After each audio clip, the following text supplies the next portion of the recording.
Welcome to Under the Sun Podcast. I'm Aileeah. And I'm Irene. Grab a cup of coffee and your comfiest sweats and join us every Monday as two best friends discuss everything from raising free-range gremlins to business and really everything under the sun. Let's get started, and thanks for being here.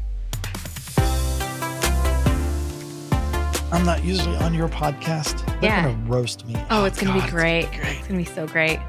So we normally have a long intro that plays, so we usually jump right into it. So welcome. This is not Aileeah. This is Aileeah's brother, also my husband. No, Aileeah and I are not sisters. I married her brother. So yeah. Welcome, Jacob. Do they think you're sisters? Everybody thinks we're sisters. What? Everybody. Why? People we meet in public. That makes it weird. Yeah, I know. You do look, now that you say that, you look a little similar. Well, we have a very, very special guest that I'm super excited about. Will you give everyone, tell us your name, tell us a little bit of, you got a lot of a story, but give us the Cliff's Notes of who you are and what you do. Yeah, like short version. So I run a company called Vanilla Gorilla Security. Vanilla Gorilla was my nickname in the SEAL teams. Tactical training company for civilians and law enforcement. Do a lot of firearm stuff, a lot of other various courses that we offer. But like I said, Vanilla Gorilla was my nickname in the SEAL teams, along with other nicknames that basically pertain to lack of pigment. But yeah, I was in the SEAL teams 2001 to 2012. Got out, did a lot of contract work, worked with the CIA for years. Did other contract work, working on ships, doing anti-piracy stuff off the coast of Somalia. Kind of got done doing the overseas work, and last 3 years have been basically training law enforcement SWAT teams in close quarter clearance training. Started working with another former SEAL Team 6 buddies company of mine for a while, and then I kind of started my own thing about the last year. That's awesome. So basically, he's way cooler than I am. That is true. By like a factor of 1,000. That is true. That is true. Normally I'm not on the show. No. But tell them why Aileeah's not here. Well, Aileeah is a birth photographer, videographer, as you all know. And as these guys were filming their podcast right before us, she shot me a text and said, "It's labor time. Gotta go." So mid-podcast. Mid-podcast, yep. Well, thanks for letting me on the show. Yeah, thanks for being here. I just got done with the podcast with Ben. I learned so much. I'm impressed, man. Like the skill level at which you train people is crazy. My wife is way too excited to be here to talk to you because she is the person that's like, she hears the wrong noise, she's going for I like that. She thinks that she's a Navy SEAL. I know my limitations.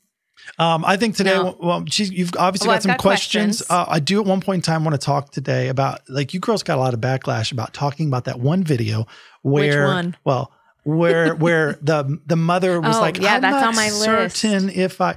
That's so at some point in time today, I want to talk about that, and yes. I would love his response because I feel like it would be great. So, yes. But anyways, well, I would first like to start this by saying I'm glad that you're here because I thought about bringing it up with Aileeah too, but it's better that you're here. Mm-hmm. But I went to one of our local gun stores, and I'm in there by myself looking around. And someone came up and said, "Oh, can I help you?" And I said, "No, I'm just looking around. I'm trying to think of how I can talk my husband into buying another gun. He says we don't need one." You could have heard a pin drop in that place. And then all of a sudden it was laughter. And it's like, usually we get this conversation, but it's the other way around. Oh, so yeah. That was a great time. Well, I'm just saying, if I agreed to every time she wanted to buy a gun, we would be bankrupt. This girl loves guns. We would have good quality. This is the exact opposite with my marriage. We would have good quality. In fact, and now even worse that I started my own company. Well, I had the company back when I worked with the CIA because that's how Vanilla Gorilla Security has existed since 2012 because that's how they paid me. But I just started doing my tactical stuff with it. But, everything's a write-off now, right? Yeah, right. So, I need there this. You go. I need this for my business. I need a new set of night vision for my business. Don't tell her that. No. She will. I told him last year I wanted a vest for Christmas, and he said no. So if something happens. She does want a vest. Literally, she sends me clips of she's like, "Do I need this?" I'm like, "What battle are you going into, Miss Hairstylist?" The city of where we live. It's funny that she asked it because I saw an Instagram video that I thought was hilarious where the guy's like talking about, "Hey, look out for those holiday scams." He's got a southern accent. He's like, "Look out for those holiday scams out there. I bought my wife some expensive jewelry and all they sent me was a new gun with 2 boxes of ammo." And that's typically what you get. That is great. But when the wife's asking, that's cool. Well, and the funny thing is he's the one that's actually had guns pointed at him in foreign countries. I can say, thankfully, I've never had a gun pointed at me, but I also know, at the end of the day, if something happens and it's me taking my kids home safely, I know my limitations as a girl who is And that's what's cool, Shorter, like, you know, smaller. about what, you know, the approach you have to firearms and training and stuff like that is because most of the time the women are going to be with the children more than the husbands. I mean, typically, I mean, my wife's a homemaker. That is how it is with her. And, you know, criminals prey on women more than men. You know, if you and I walk out of Kroger, I'm fairly certain they would probably choose you over me if they were deciding who they're going to attack. So it's. I think in both cases it would be a dumb decision. Yeah. Well, I mean, at the end of the day, we got this flack on our last podcast about firearms. My goal is not to Barney Fife get in a shootout with someone. My goal is to get my kids home. And if at the end of the day, if the situation happens where we're in the grocery store and I'm cornered in the back of the store, I'm not going to be left begging for my life with my kids hiding behind me. I'm going to do what I got to do. No, and it kind of relates to like what we did in the SEAL teams and what I primarily did in the CIA, which is called PSD. Personal security detachment. So we did a little bit of in the SEAL teams, more so I did in the CIA where we protect these case officers, but they're the principal, right? Like, or a dignitary in the SEAL teams that we would protect some of these foreign dignitaries and stuff. Like they're the principal. The whole mission revolves around them. All your protection revolves around them, which, you know, is kind of like your children. Like they are the mission. And whatever you're doing and whatever, you know, whatever happens in that situation, regardless of your own life, like you are placing them in front of, you know, at the forefront of their protection, and everything that you're doing tactically and your decisions all revolve around, you know, getting them out safely. Yeah.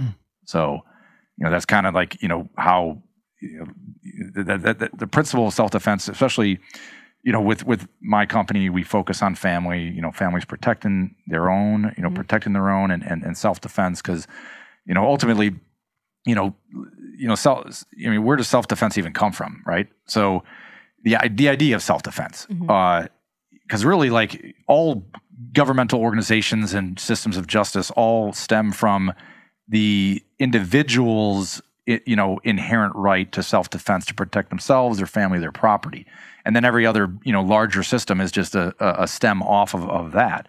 And the original self-defense is actually contained in the Bible. After the flood of Noah, you know, God approached Noah and made a covenant with him. And in that covenant, it says that whoever sheds man's blood, by that man shall his blood be shed. Kind of sets the precedent for, you know, human protection. And if someone's a murderer, you know, taking that person, you know, removing that person from taking other life, because the next clause, you know, in that verse says that because in the image of God, you know, in God's image, he has created man. And that's actually a reference to the being created in God's image, the man who kills the murderer, who's trying to take another man's life that's been made in God's image. So that's kind of where the idea of self-defense even comes from, which, you know, as long as there's a rainbow in the sky, that covenant is still in force. Yeah. And you know, and it applies to all nations because we all stem from Shem, Ham, and Japheth, Noah's sons. But that's kind of the original, you know, time where the idea of self-defense even occurs. And then, you know, we have, you know, my favorite, you know, not to get too much, you know, preachy, but one of my favorite Bible characters is Job. And if more civilians had Job's attitude towards injustice, we'd have a much better society. In Job 29, about the middle of the chapter, I think it's verses 13 through 17, Job talks about how he would wake up in the morning and he puts on justice like a robe and a turban. And then he says he was eyes to the blind, he was feet to the lame, he was a father to the poor. And then he says that he actively searched out injustices that were going on in his society and found innocent people that were being harmed.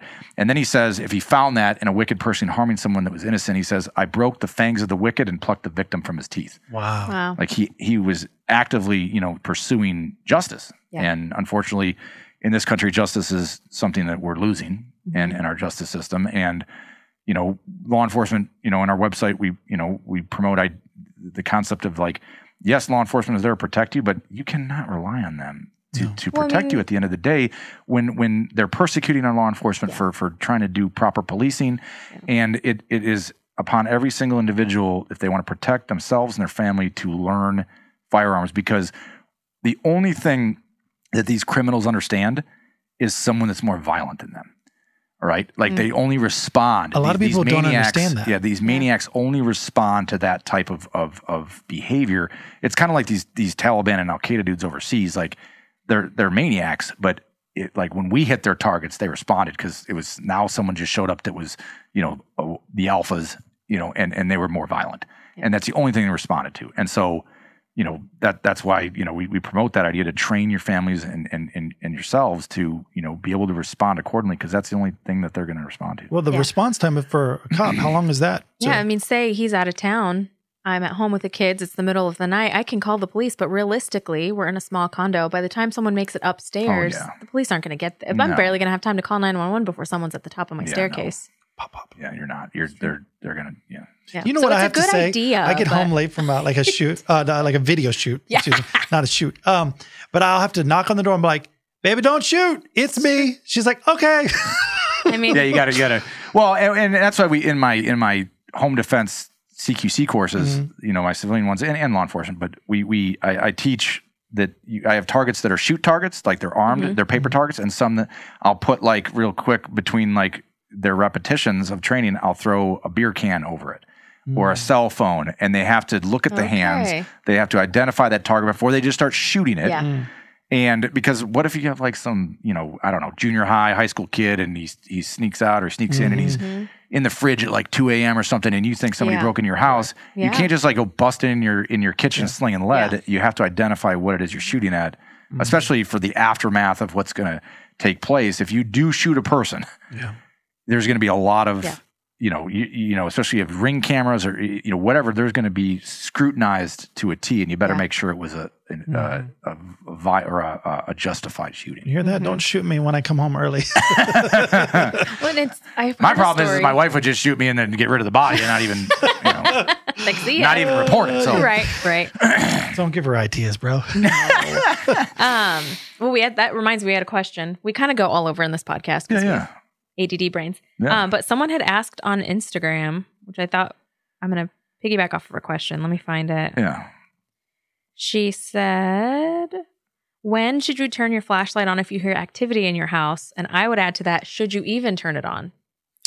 Because I know there's different, I know when we took the concealed carry course, all the things you have to say to cover your own butt, which it should just be, you broke into my house, I'm protecting myself, end of story. But in this day and age, I have to then you have to try to not be ripped out of my house from it. It's just the dumbest thing. But I would be more apt to just not say anything, keep the lights off, because I know my house. I know where all the toys are scattered. I know what I'm going to step on or not. But what are your thoughts on that? Yeah, situation? if you know your house, like, you do not want to turn on any lights if you don't. I mean, and let's be honest, like, unless it's like a super non-moonlit light, you're going to have some ambient light, and you're going to be able to see, figures and things in that house. Now, at some point, in order to have like specific target ID, you're going to have to hit that flashlight. But you want to do it at a point where it's just, we call it, like in that night vision, white light course I did recently with these guys. You don't want to have white light accidental discharges, because then you're just giving away your signature of what room you're in. Now, the problem is, though, is if there's a room, typically you might not have every, at least like my house, like not every room it's not completely dark. There's, the kitchen, light is above, there's just a little night light thing. There's some light, but if there's a room, if there's light in your house and the guy's coming in and you're in a space where there is light, you probably want to hit your white light on, because if you don't, basically you're just highlighting your signature, like your shadow is they're going to see you more. If you don't, like, the more light you put into that space, the less they might see your silhouette. Okay. Does that make sense to you? It does, yeah. So, you're saying turn on all the lights? No. If there's already, let's say there's already a light on in the room that you're in, that where this guy's coming into it, you might as well put your white light on at that point. Because if you don't, and it's just, it could, your shadow, and it could get away your signature. Okay. So I know I loved in our class, they were saying, every cop show, they have the gun, they have the flashlight on top of it. And they said, that's a sure way to get your hand blown off, because they're going to see that light and they're going to aim to the light. So you want to do more like hold the light out here. Oh, you mean have it separate from your flashlight? Or does that? Yeah. I mean, there's some courses that teach that, but like, again, at the end of the day, if I'm slinging lead, like, I want to have my full firing grip, with both my firing and support hands. Like, I do not want to be holding a flashlight with one and shooting, offhand, with my single hand with the other one or anything like that. So, if you're going to have a flashlight, just roll with it on your actual. Well, there you go. I need a new piece. I thought you were going to try to sell her on that night vision thing you were talking before the podcast. I mean, that $2,500. I also hear the word course going around a lot. So Yeah, I know. Well, I got a buddy that's got like goofy. I mean, so much stuff you can't even imagine. But like he's got his whole night vision set up to where if somebody breaks into his house, he says, "Alexa, go dark." I want to meet And this all guy. his lights go off in his house, and he rolls with his night vision on. that's amazing. That's goals. Not throw a There we go. surprise birthday party for that guy. No. No. Happy Yeah. Right. birthday. Go ahead, Can sorry. you talk a little bit about the importance of situational awareness, whether you're even at home where you tend to be more relaxed, but grocery stores, putting your kids in the car? No, and that's great that you're using. I mean, that's kind of a tactical term in a way, situational awareness. But it's pretty basic, right? Like She's trying not to laugh at me. Because she's like, I said the right thing. I'm so freaking No, it's cool. great. Yeah, No, it's yeah. great. So like I'll say SA sometimes in my classes, but I have to use situational awareness because they don't know what the acronym is. Yeah. But essentially, it's just assessing whatever situation you are and giving a tactical flavor. Giving a tactical assessment of it. So let's say you're going to the grocery store. And again, I'm putting this in like that PSD job I did, with dignitaries and stuff, or that CIA job. So we would do things called in advance, right? So before we brought that person to that venue, we would drive through the venue. We would look at the parking lot. We would look at the exits, the entrances. We would look at the clientele that is outside of it. That can be translated to civilian, like having situational awareness of where you're going and what you're doing. You can do that type of stuff. Now, in like me in Metamora, like I'm going to IGA, or I'm probably not going to do that. It's not, But if I'm going somewhere where it's sketchy, like the zoo in downtown Peoria, like I might do an advance. I might drive through and look at the park, like what parking options are available to me, who is outside, what's going on. Is there a parking spot where I can back into that spot so that I can have a faster egress if I need to get out of there in a hurry. That type of thing, can be applied, in a civilian sense. Like if you're planning your route for the day and you need gas, like, hey, maybe stop and get gas where it's not the ghetto, where it's not somewhere where you can get shanked. Yeah. Just make better decisions with that regard. And there's also little things that you can do as well with just something little as, you're in a sketchy place, you're going out to your car, your kids are in the car, and you see someone walking towards you that looks like, maybe they're not gonna, commit criminal activity with you or actually assault you, but you don't know. Hey, hit your panic button on your car.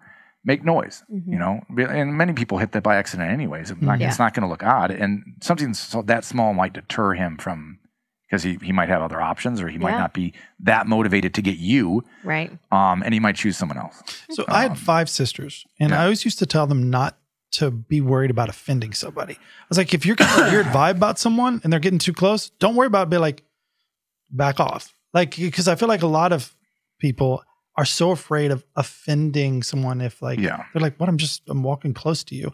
Yeah. I don't know why. I guess I'm so used to offending people that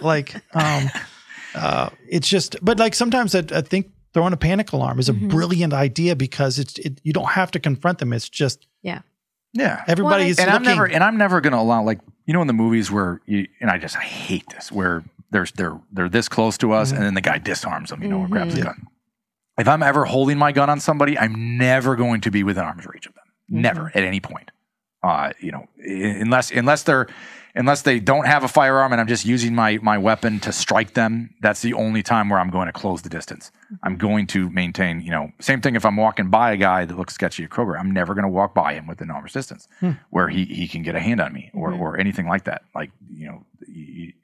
I'm always going to have that space. That's smart. Because what's the point of having a firearm if you're that close? As far as be backing away, be safe.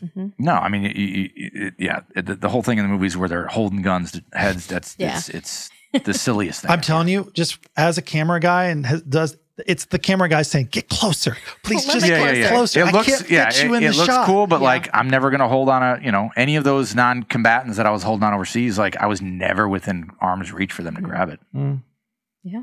Because that can happen in a minute, and there's many tactical teachers out there that show you can grab you can grab a pistol or faster than they can pull a trigger. Yeah.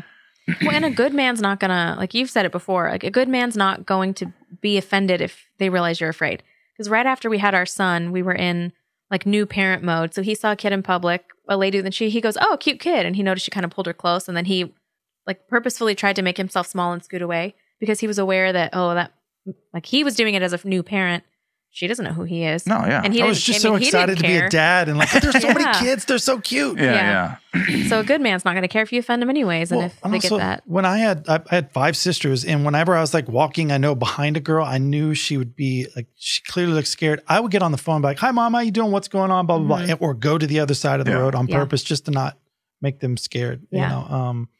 But you're a kind, rare one though. Well, also like, I had to beat up so many idiots.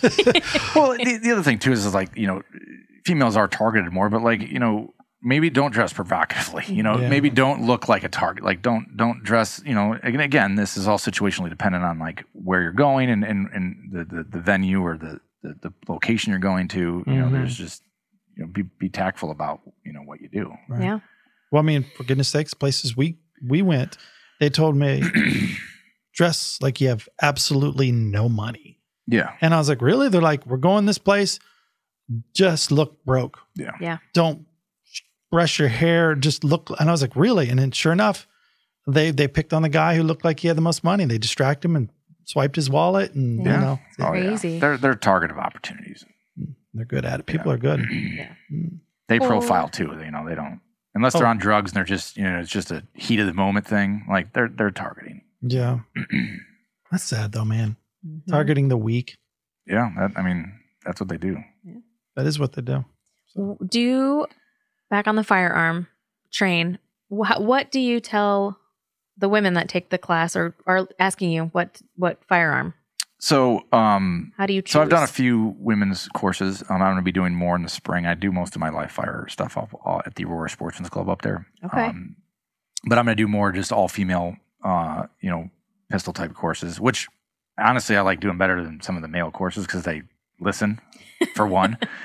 They guys suck. they typically shoot better because they don't have any bad, you know, training. They don't have any like previous training and they're not gorilla gripping it. Like dudes are like, "Okay, man," you know, and chicks just hold it real, like, you know, real soft and your grip management in pistol work. If that's not proper, like your rounds are going where they don't need to go.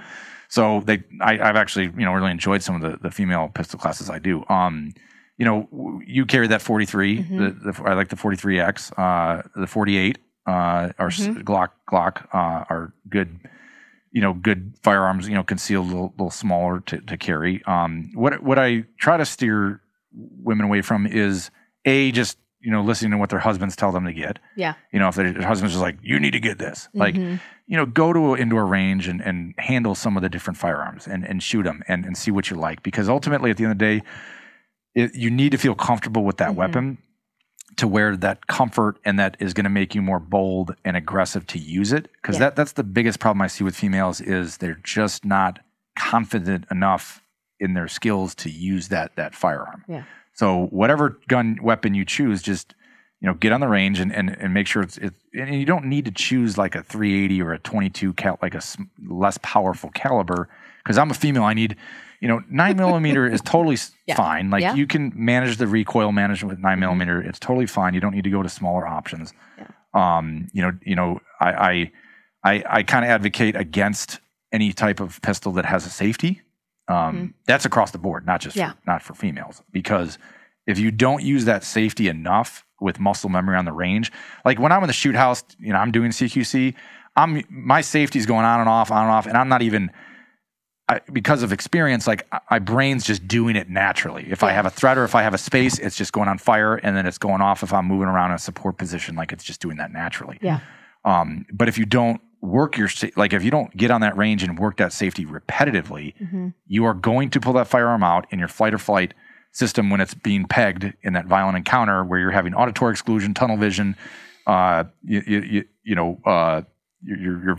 vision's all blurry or whatnot, and you're not going to take it off safe.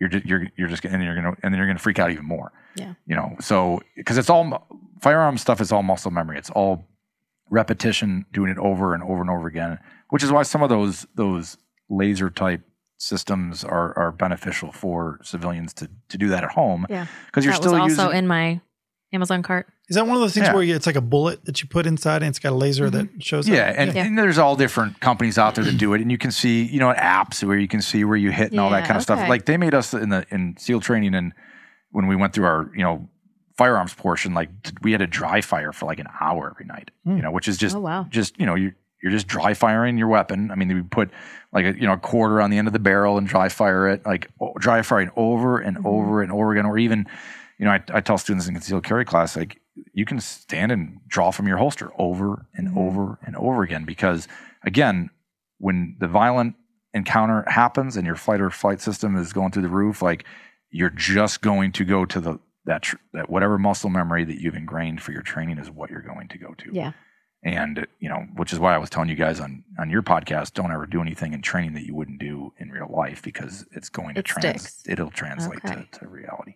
And I love like gun safety, because I mean, we shouldn't be walking around like looking for a fight, but like sometimes in life, and I know people where stuff happened and they had no protection whatsoever, and they were just 100% the victim of the situation. And it breaks my heart. And it's like, if they would have been prepared, if they'd had something, for God's sakes, a ball bat would have been fine. Yeah. I just watched a video that came across my feed that happened in Chicago last weekend, I think. And it was a girl walking somewhere where it was one of those Chicago streets where there are, like, instead of going like this, there's like 5 streets that split off.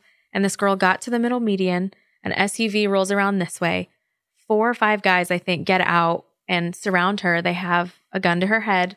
And like, it was a terrifying video, because you don't know, are they going to grab her? Are they going to go for her suitcase? They thankfully ended up just mugging her and then leaving her. But at that point, I'm like, why would you just be in a city like that? Yeah, I As a mean, female- Chicago's out of control. As a It's female off the by hinges, yourself. man. Like I'd be, rolling with friggin' full kit. And it wasn't pistols they held to her head. It was He's got his full, night gear sitting up here. I'd be like, I mean, Yeah. you just don't, if you don't have to go up there in some of those areas, do not go. Because I got law enforcement buddies that say it's the Wild West, man. It's out of control. Yeah, it wasn't pistols they had to her head for sure. And No, yeah. it's like I know there's the argument, well, women shouldn't have to be afraid. I'm like, but the reality is we have been all of the world's eternity. changed in the last 3 or 4 years. Well, even too. way back in your Rome days, like it's always harder for a woman to defend herself. Now I like the fact that I can.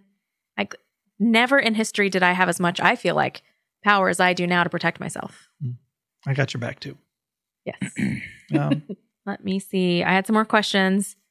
Well, from socials, but go for it. We could talk about like also holster options too, for females, because obviously I would always advocate for an inside the waistband holster. Yeah. Something Kydex, something rigid, something that is going to secure that firearm. But my wife in particular, she just refuses to wear inside the waistband. She just hates it. Really? Yeah, she hates it. Now, obviously in the winter you can get away with outside the waistband with the clothes, but she doesn't like the way we're inside the waistband. And I get it. A lot of females' clothes are not conducive to like a thick belt that's going to hold a holster well. Yeah. Or even some women's jeans like have smaller loops that maybe a thick belt isn't going to go through. Some girls have fake belt loops. Yeah. Yeah. I mean, my closet, I got like 1 pair of jeans and I wear the same t-shirt like 365 days a year. So it's not an issue for me, but I found that like some women, particularly like my wife, some of the pack, like fanny pack options, are a good option for her. I think it's Vertex is a company that makes some pretty good, fanny pack, stylish, for women fanny packs, and purses as well that have, a good Kydex holster inside that with a fast zip pouch that you can open it up. Because what I've also found is like, especially in Illinois, you can't go into this place with your gun. You can this place. You can. I mean, sometimes at the end of the day, it's like if something bad's going to happen, I'd rather have it on me than not. Yeah. But you also don't want to violate the law as well. But that it's easier for her to just like, she has the fanny pack with her credit cards and all her stuff in there, and she just puts that up, right here, and she goes in, and that's just on her, and then she doesn't have to take it inside the waistband, outside the holster, put it in the car, and then go in and then put it back inside her pants, and so that's kind of for her is one of the better options. But I would always advocate for like you're carrying for inside the waistband. But whatever holster or carry position you select, always, draw from, practice drawing from that position, which is sad that a lot of these concealed carry classes that people can get their licenses and they don't have to actually draw from the concealed position. They just do that little, shooting test and they get the blessing and they get it, which is like, you didn't actually draw from a concealed position and shoot. Yeah. Now in my advanced concealed carry class, we do that and more. We open doors and shoot at targets, steal targets through doors and move around barricades and all kinds of stuff. But and you got simunition, right? What's it called? That my concealed carry class is for people that already have their license for advanced tactics. That's at Aurora. That's a live fire class. Okay. That's awesome. If they had better belts, I wouldn't mind a heavy duty belt. They're all ugly. So maybe that's a business venture for you to do because I'm tired. Make pretty ones? Pretty women's belts. But I ended up finding we'll partner up with you. Right. It's called Pretty Belts. Right. Pretty belt. Yeah. The ulti-clip. It's not the most sturdy, like if your pants are loose, but I don't even wear a belt anymore. It clips right onto like jeans, clips onto yoga pants. So the holster wiggles a little, but if you practice with it, hopefully it's good. I know I practice with it and I wear different jeans to work all the time, but I never wear belts now after getting that thing. It's been super great.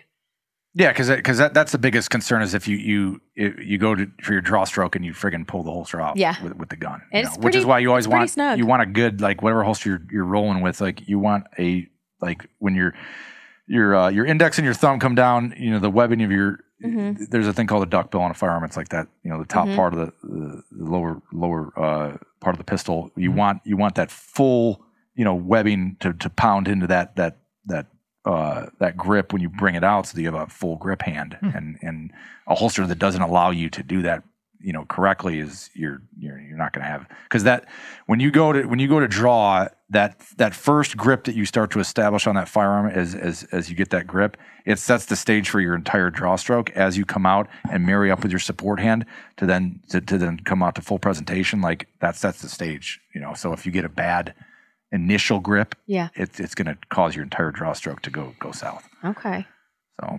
So don't fear the gun. No. Like learn everything you can about it so it's reactive versus Well, and with the holsters too, I think Dave is the one who recommended the one that I got, and I trust Dave's research to be very thorough. Yeah. So I went ahead and just got it off his recommendation, but I needed something too that, I don't know how old your youngest kids are, but mine are 2 and 4. And I needed it that if I have a kid in this arm, they can't kick it with this foot and it goes scattering across the floor. So I can still draw it, but I know it's not my firearm's not gonna fall out ever. Yeah, so I like that. Like it's secure. It's secure to where it's I don't ever advocate for any kind of bail or retention. Like sometimes some people have like what's called a Serpa holster, where you'll have to press a little indent on the side for the pistol to come out. I don't like those either, primarily because I've actually seen guys in the SEAL. There was a guy in the SEAL team that had an accidental discharge with one. Yeah. Because what happens is they go down to grab it and they go to hit the detent and their finger goes in the trigger well. And then when they come out to draw, they end up pulling the trigger and put it around through their leg. Ooh. Yeah. This guy actually that lives in Metamora named Tex Grebner. Just gonna tell him his name. Tex Grebner Outdoors. He's been on all over YouTube. He's got videos. Okay. I use one of his videos in my class because he shoots himself because he did that with his Serpa holster. Oh no! Yeah, in one of his videos, he talks about how he shot himself. All right, poor guy. So don't do that. I just like friction. Yeah, friction based, and then some holsters will allow you to adjust the friction and stuff like that. But that's a good point. With holding children and them kicking and goofing around and like you don't want something that's going to pop out. Wherever you're carrying it. Oh yeah. You're an advocate for women carrying all the time. I am, because you just never know. Riker was less than 2 months old. I got him in the car, and I think this is something where like I'm thankful nothing happened, but I kick myself for my awareness. But I'm a new mom. I'm like fussing with this newborn. I'm trying to get him buckled. So I click him in. I sit in the front seat and I close the door, and I naturally close the door lock. Like that's not even, I don't even think about it. I close and I lock. And I've always had older cars that didn't really even have automatic locks. So I'm just always used to click, click, click, click. Yeah. So I sat down, I locked it. I went to turn the key, and some lady starts shaking my door to try to pull it open. And she's saying, I need money for the bus. And I just looked at her and I was like, I don't even think I said anything. I think I just stared at her. But at that point, I'm like, A, how did I not see her coming up on me? B, as a woman, why would you not see me put a newborn in the car and think this is a great time to go and try to open someone's door? Yeah. But you just never know what someone's intent is. So thankfully hers was just asking for money. But if it wasn't, then what? Yeah, but if they're asking for money, I mean, typically they might be willing to go beyond that. And at that point, what am I going to do? Throw a pacifier at you? What is that going to do? So. Yeah, no, Well, it's not. Speaking of kids, that one Instagram. Walk that in. We get roasted for that video still. Well, explain the video. There is a video that went around a couple months ago of, I don't even know where the original, because I just saw the clip and then we reacted to the clip, but it is somebody behind camera asking a bunch of mothers, would you kill to protect your kids? And the amount of women that said, oh no, I could never do that. And it just was like all these splices. It was maybe 2% said, oh, in a heartbeat. And I'm like, what? And one lady was holding a tiny baby and said, no, I could never do that. It was that like, low, huh? You would just hand your baby to someone in that? Like, you might as well just hand your baby away at that point. And we could not believe the amount of responses. So then we reacted to it and we got, well, you don't know the situation. And I'm like, that doesn't matter the situation. I made this human. And if someone is coming to harm this human, well, it's back to what I mentioned about Genesis 9. Whoever sheds a man's blood, his blood shall be shed, because made in God's image. Like, once you decide to take innocent life, in an evil manner that is unjustified, you have lost your right to have the breath of life from God anymore. And I'll take it from you.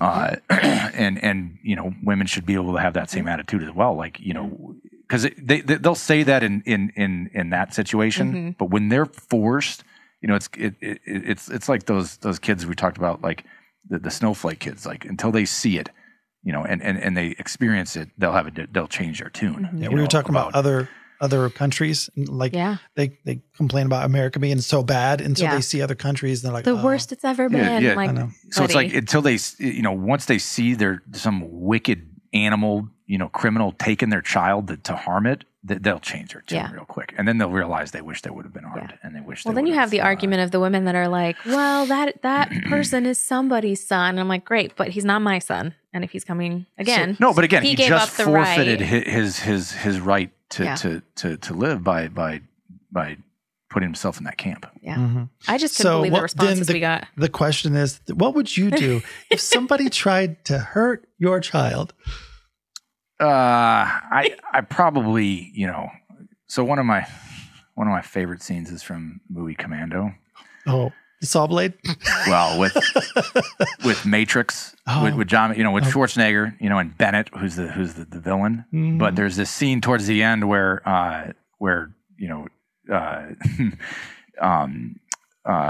he has, Bennett is the bad guy. He has this gun, and Schwarzenegger's standing there, and he just has this giant Bowie knife. Mm-hmm. And he's trying to convince Bennett, like, you don't need the gun, Bennett. You want to stick a knife in me and look into my eyes as you turn the blade. And then Bennett's like, he's like, I don't need the gun, John. And he throws it down and he pulls out his knife and he's like, let's party. And then they do this knife fight. Yeah. But it's almost like to where it'd be like, I don't want to shoot you. I'll just skin you. Yeah. That I believe. Yep. Dude, people, they gotta, I swear to God, people are idiots. Yeah. Sometimes I'm like, really? This is what people are saying? Like, you wouldn't protect your child? You wouldn't kill to protect your child? Yeah. I promise you I would. Yep. They would. I think that they, when they're forced in that really position, hope so, but they would. But more than likely, like, someone in that camp is going to be completely, like, frozen, shocked, like completely shut down. Yeah. Mm-hmm. Like, won't even be able to process anything like that. Yeah. I had one situation where I froze, and fortunate for me, I'm a bigger guy. I'm 6 foot tall and whatever, bald head and bearded. And I froze just a little bit because I was concerned about the situation, and I froze in a situation where you normally would react. Fortunate for me, from their point of view, it appeared I was stone cold calm. And that intimidated them as they're up in my face trying to start something, and I didn't say anything. Yeah, you froze, and then they think that this guy's this guy's no fear. Yeah, this Inside guy's was like, friggin' turned me into a coat. Yeah. Truth is, I was just shitting myself. I don't know if you curse on your podcast. I apologize. Aileeah does. Oh, okay. But dude, I walked away like, I can't believe I froze. And I've been in situations where I had to fight before, and but I was caught off guard. So to that matter, we freeze. Yeah.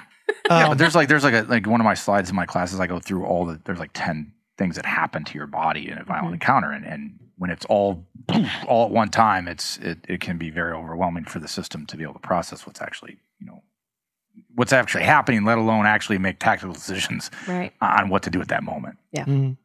Well, I mean, a lot of people have never in their life been in a situation like that, where that fight or flight kicks in legit. I mean, so I don't know. Yeah. Well, that leads to one of my questions that someone sent in. That was, how are you trained to deal with stressful situations? Like, was that part of your SEAL training? Is that just you as a human that violent, encounters or combat or stuff like that? It's all experience.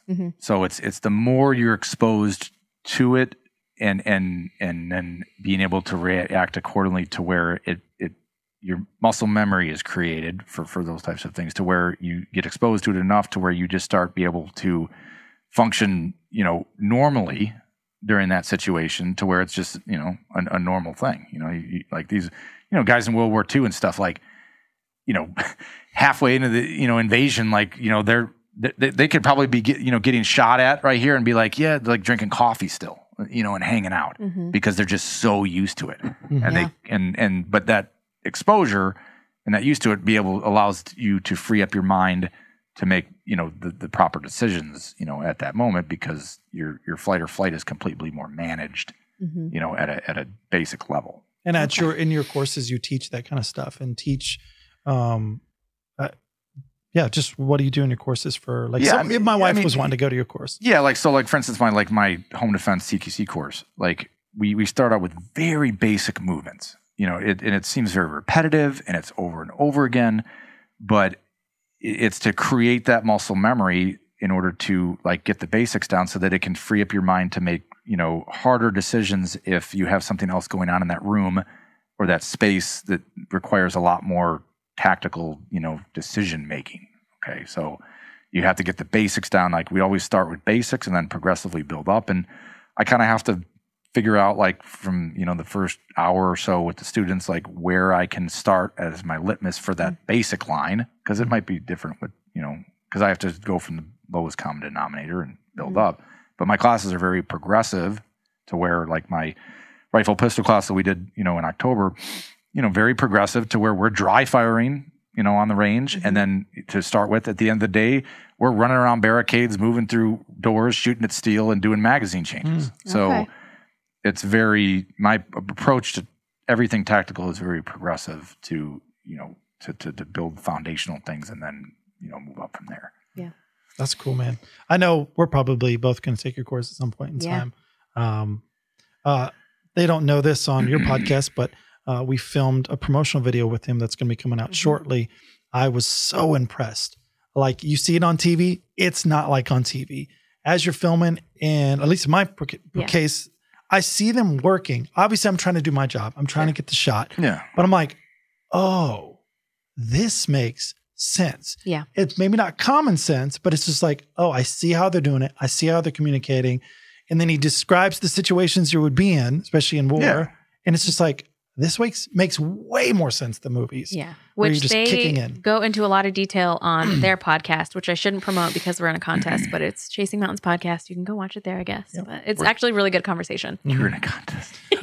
First one to 50,000 subscribers. What did we takes the other one to the Bahamas. So really, it's a win-win. Yeah. And all coming out of the same bank account, but what are Dave and I going to go to the Bahamas? Okay, actually, we did go to the Bahamas. You did go to the Bahamas without the wives. Yeah, we did. It's fine. It was for a video shoot, though. Yeah, right. Oh, that's where this wonderful picture of Jacob in a bathtub. All right, this is embarrassing. So that looks like hard work. What's funny, it was for a fashion shoot.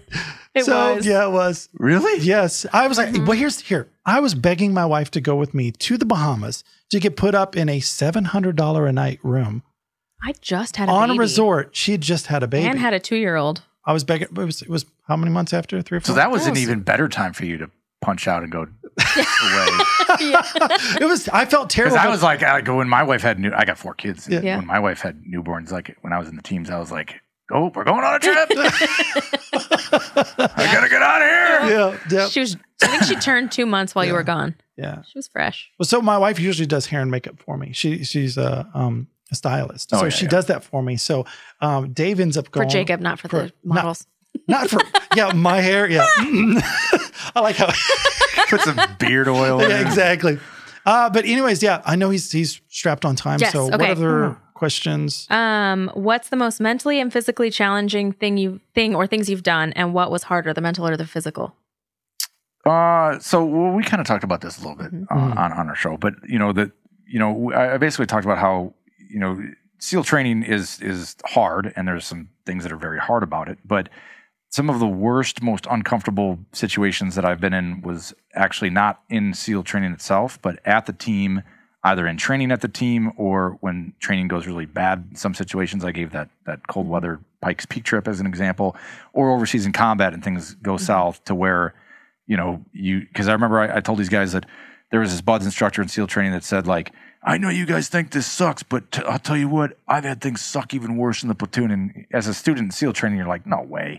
There's no way, like in Hell Week, there's no way that it could be worse than this. And then there was certain circumstances in the platoon where things went bad. And that's why they do what they do to you in SEAL training, because you can't have dudes punching out and quitting because the rest of the dudes will die on that mission or whatever exercise you're doing, and you can't have it. So, but yeah, that's kind of in a nutshell.